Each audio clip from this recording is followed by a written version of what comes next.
Bab 6. Imbangan duga. 6.1 Imbangan duga. Fungsi imbangan duga. 1.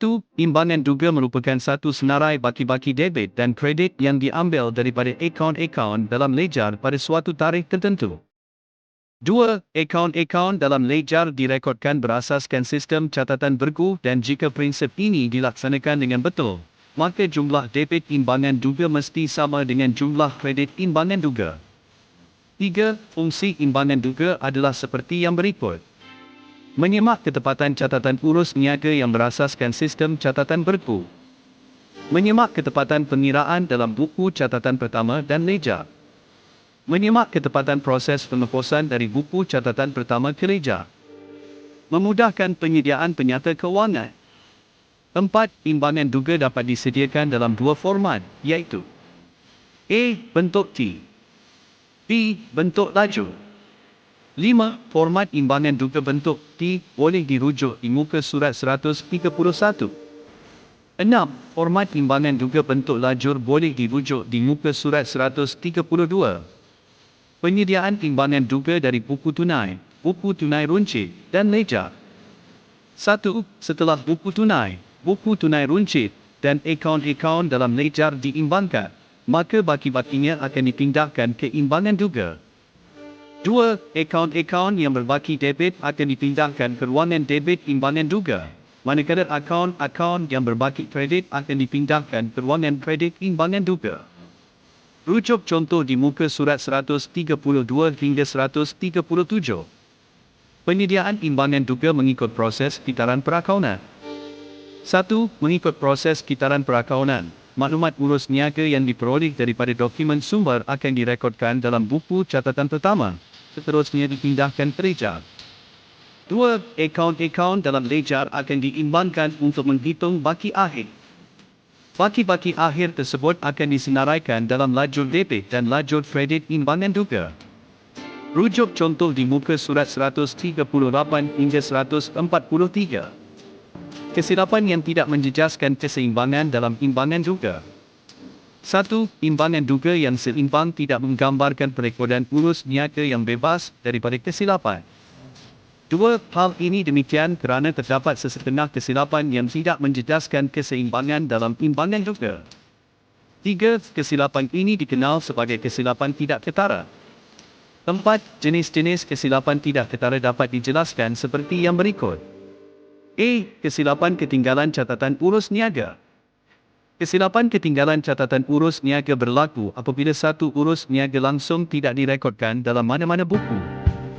Tiada akaun yang didebitkan dan tiada akaun yang dikreditkan.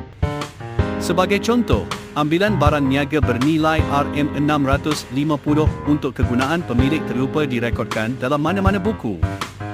Kesannya, imbangan duga tetap seimbang tetapi angka imbangan terkurang nilai. B. Kesilapan terbalik atau songsang. Kesilapan terbalik atau kesilapan songsang berlaku apabila catatan bergu telah diterbalikkan walaupun dicatat dalam dua akaun yang betul. Hal ini bermakna catatan debit direkodkan di sebelah kredit atau catatan di sebelah kredit direkodkan di sebelah debit. Sebagai contoh, penerimaan cek RM2,400 daripada pelanggan Y telah dikreditkan dalam buku tunai dan didebitkan dalam akaun Y. Kesannya, imbangan duga seimbang kerana kesilapan di sebelah debit dan kredit menunjukkan amaun yang sama. C. Kesilapan komisen. Kesilapan komisen bermaksud urus niaga telah direkodkan mengikut sistem catatan bergu tetapi catatan debit atau kredit dicatatkan ke dalam akaun yang salah, walaupun jenis akaun adalah betul. Sebagai contoh, jualan RM1,800 kepada Nina tersalah rekod dalam akaun Nina.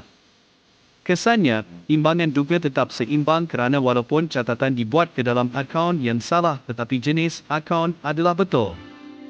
D. Kesilapan saling mengimbangi.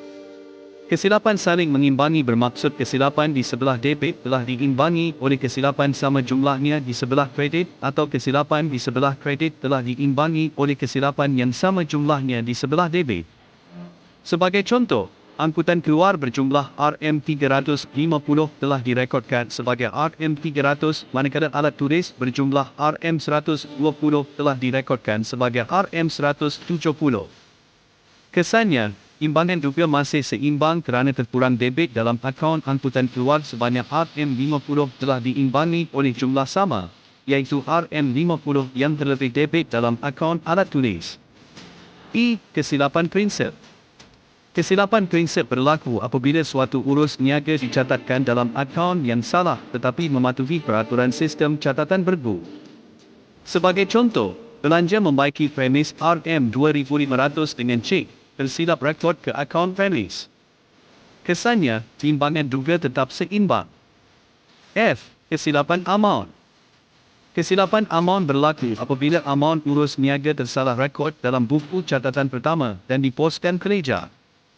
Sebagai contoh, belian RM520 kepada pemborong silver telah direkodkan sebagai RM250 dalam jurnal pulangan belian dan diposkan kerja. Kesannya, imbangan juga masih seimbang kerana amaun yang salah dalam buku catatan pertama diposkan dengan amaun yang sama kerja.